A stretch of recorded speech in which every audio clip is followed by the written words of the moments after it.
Yo, how's your butt? Boop.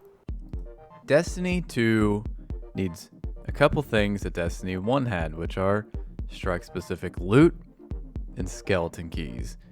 Hey guys, I'm Pete. If it's your first time here, if you can like and subscribe, I give you daily Destiny 2 videos. Today, the topic of conversation is the strike playlist within Destiny 2 and why it's so dry. If you guys didn't play Destiny 1, or maybe if you did, you probably remember the strike playlist being really healthy. It's one of the probably core gameplay loop that people did in Destiny 1. You either played Crucible and you got loot doing that, and that's what you enjoyed, or you enjoyed playing strikes that were a lot more enjoyable. So two things that Destiny 1 had that Destiny 2 doesn't have are strike-specific loot and skeleton keys. Skeleton keys were consumable that were used in strikes and nightfalls if you wanted to get strike-specific loot. There was a chest opened up at the end of every single heroic strike that you did that contained the possibility of strike-specific loot. And this would also be what we would call now Pinnacle. In Destiny 1, it was just a powerful drop. It was above what your current power was. In Destiny 2, if this was a thing, it would probably be called a Pinnacle. There are a couple ways you could get them.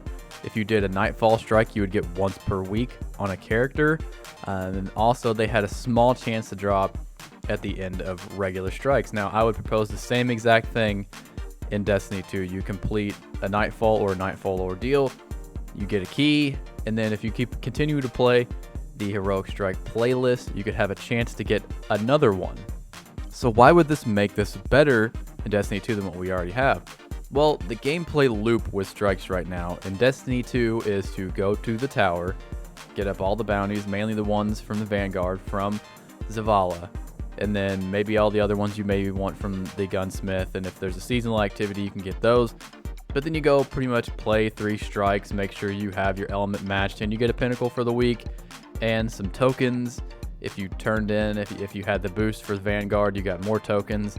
And then most people leave the playlist because there's not really much else to do with those strikes. You get your pinnacle, you get a few tokens, and you get out. Unless you want to specifically farm more tokens, there really isn't any other reason for you to stay in the strike playlist, because it's just not a great loot farm at this point. There's other things that are better loot farms, like doing seasonal events. Right now, Solstice of Heroes is going on. That's a better loot farm than strikes. So this would give people a reason to stay in the strike playlist. They have a possibility to get skeleton keys, get strike-specific loot, which we don't have any of now, which is something that I wish we did have. But we could get that again, and we can have the possibility of getting more pinnacles. Now, this wouldn't be something that would be crazy, like you're going to get 15 pinnacles every single time the new season rolls around, but it could be something that keeps people in the playlist, keep that playlist healthy, get it healthy again. Well guys, if you want skeleton keys back in the game, let me know down in the comments if there's something else you want back in the game. I've got a couple more ideas that I think that could really help this game out. So strike specific loot and skeleton keys would be the great things that we should add back into this game. Guys, if you liked what you saw, please like and subscribe for daily Destiny 2 videos, and I'll see you next time. Keep your butts safe.